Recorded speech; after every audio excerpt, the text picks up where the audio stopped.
Hi, it's me, Ingrid INFP. And this is just going to be a silly video of me talking about med school stories of my surgery semester and also at my leadership course. So I just went to a leadership course last week and it was actually really good. It didn't feel awkward. The mingling was actually really well structured, and everybody was so supportive of each other that at the end people actually hugged, which is saying something here in Sweden.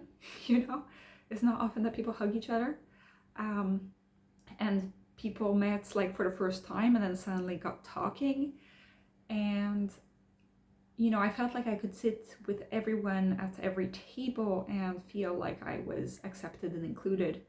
So it was actually really good. I did have a meltdown because it was a lot for me and my phone had just broken and I was having my period and a migraine and everything was bad. But the actual course was pretty good. And I didn't know most of the people there, but I knew 3 people there. And this is where my story starts. The first person was a person who I've seen a few times. He's friends with my ESFP colleague and he has a car, so he drove me back from the course. An extrovert, I don't know what type he is, but he kind of tires me out. The other person is also an extrovert and she works at my workplace, and she's also a resident, and she actually said that she has taken the MBTI because we had to take a personality test during our leadership course. So she said, oh, it's kind of like this test I took online about personality where you get a little character. And she said, my character was green, which obviously is the 16 personalities test. And she probably got an NF type, and I think that she got ENFJ. She couldn't tell me which letter combination it was because she didn't really look too much into it. But I know that she did not get INFP because I said, my character is a little like a girl who's dancing in the forest. I don't know if there's a forest, but I know that she's dancing. And I said, I got INFP, what did you get? And she was like, I don't know. But I'm guessing that she got ENFJ. So it's nice to get a confirmation about that. Even though she doesn't know what that means, but she was really nice, and the other guy was really nice about when I got my meltdown. He actually said oh, I was worried about you, are you okay? And I said, I'm okay. I didn't want to go into details, and he let it go, so that was fine. And the third person that I knew was actually somebody that I hadn't seen in a while. He has just finished his internship and has just started his residency in internal medicine. But he was in the same group as me in medical school during my surgery semester in around 2017-2018. We were in a 4-person group during my medical school semester. Where we were doing surgery, which was one of the worst semesters, work-wise. We had to be at a lot of operations and we had to do tests all the time, and it was one of the worst times. But my 4-person group really got me through things. The first guy that I'm glad I haven't seen is a really arrogant guy. He was the most braggy guy ever, and just so, so disagreeable to be around. He was an athlete, and he either threw javelin or did pole jumping. I think that he got into the Beijing Olympics even. But anyway, he was disagreeable, and actually my ISFJ friend once caught him on that blatant lie where we had to do a research project in medical school in order to get our master's thesis, and he actually had said that he didn't need to do any corrections or to complete anything, which was extremely rare. Most of us had to do a completion. Most of us had to correct our papers before sending in the final copy, you know? And the only thing I had to, actually, I did pretty well because I only had to fix 2 sentences. But I know that some people had to like re-edit a lot. And some people just had to like add a few punctuation marks and such. But I don't think that there was only a handful of people out of the 150, 200 people that my med school class was. Maybe 3 or 4 people did need to do any completions on their thing. He said that he was one of those people. He said, I didn't need to do any completing. I just sent it in and I got my marks. But my friend had actually seen his paper. He had actually been one of the people to peer review his paper. So he knew that that wasn't true. So this guy was lying to everybody's faces. So yeah, I lost respect for that guy pretty quickly. So he was one of the people in the group. The other 2 people in the group, apart from me, were the complete opposite.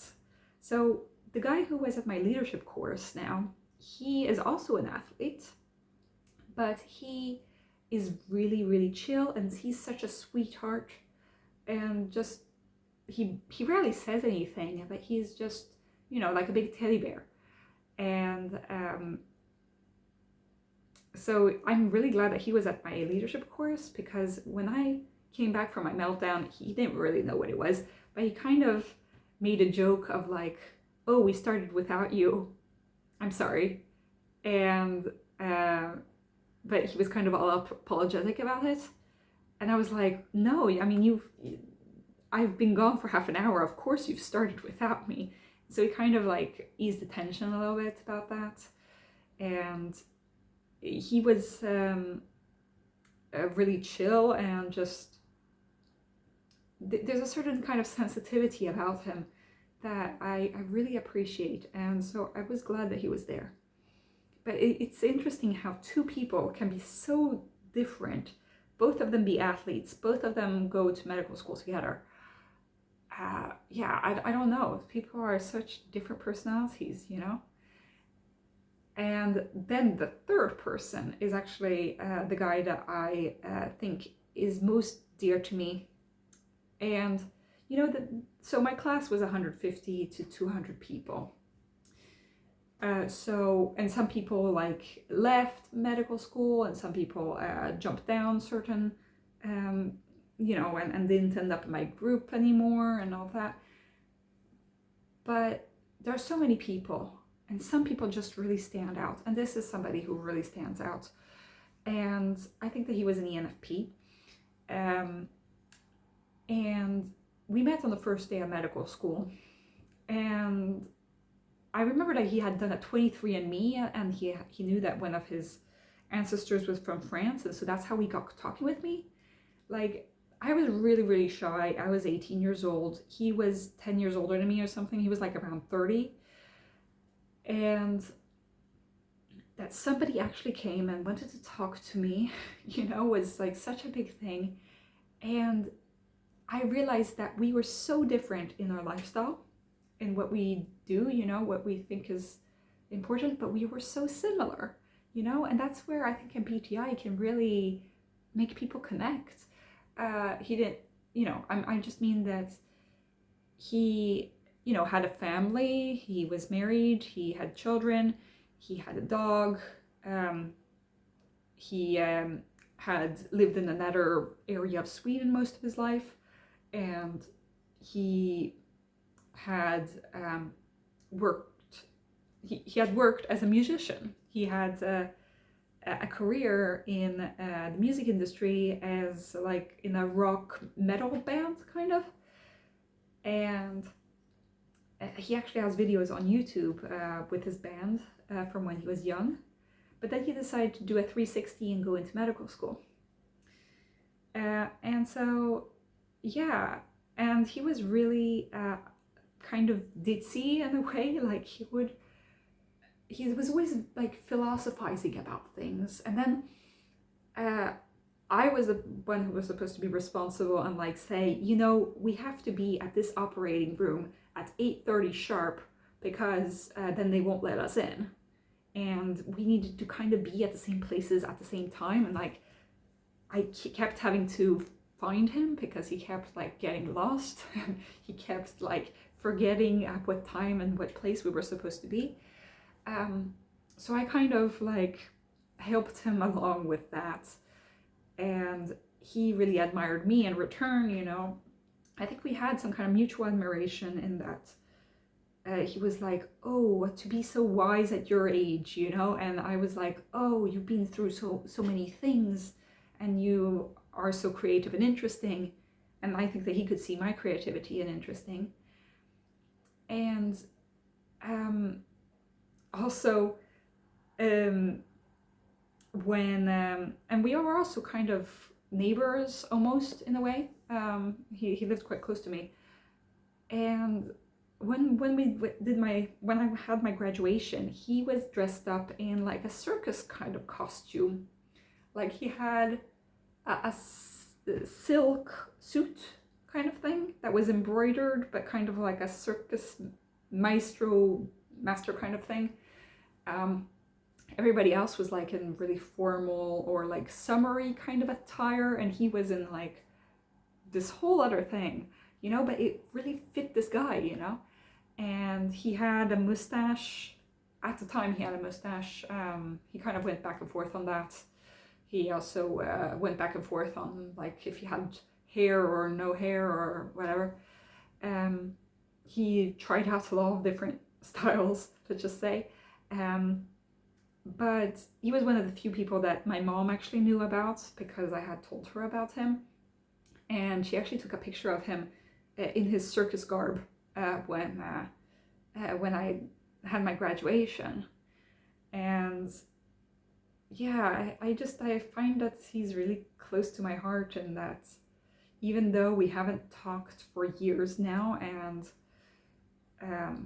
we're so very different in like our life choices and such, I think that we had kind of a kinship there. He would ask a lot of questions, he would suppose a lot of things, he would be really creative, he would just be really friendly with everybody, and yeah, I don't know, I really like that. And so that's the 4-person group that's like was so different, and yet we took us through it, you know, together. And I think that even the arrogant guy was needed, you know, in order for us to like actually have some drive and ambition in our group, because otherwise we were kind of just like all pretty mellow people. And I saw that we were it was also kind of funny because I have done a lot of physical examinations on these 2 athletes. And you know, they did the physical examination on me as well, but so I know what their values look like in that weird way that like it's a weird circumstance, you know. But I find that there are certain people, certain situations that you end up in that it will always be a fond memory in my mind. And so it was really nice to see this one guy from my 4-person group, because it reminded me of so many nice times, you know. And so that's all I had to say for today. It was just a story that I had to tell because yeah, it's a story that makes me happy. I might do another video about what we actually did during the leadership course. One of those things is that we went through the IDI profile. I'd be interested to know like what you're interested in knowing, you know, about like the leadership tips or the IDI profile. I mean, this isn't a leadership channel, you know, I'm not like training you all to grind and to be you know, to be great leaders. I think that you can find better channels for that. But yeah, so there's that, and also there's also all of the stories of what's going on in gynecology, but I have to be a little bit careful about what I say, because these are patients that we're talking about, so I have patient secrecy to follow. But I will at some point talk about that, because that's where I'm placed right now. So that's all we had to say for today, so have a great day.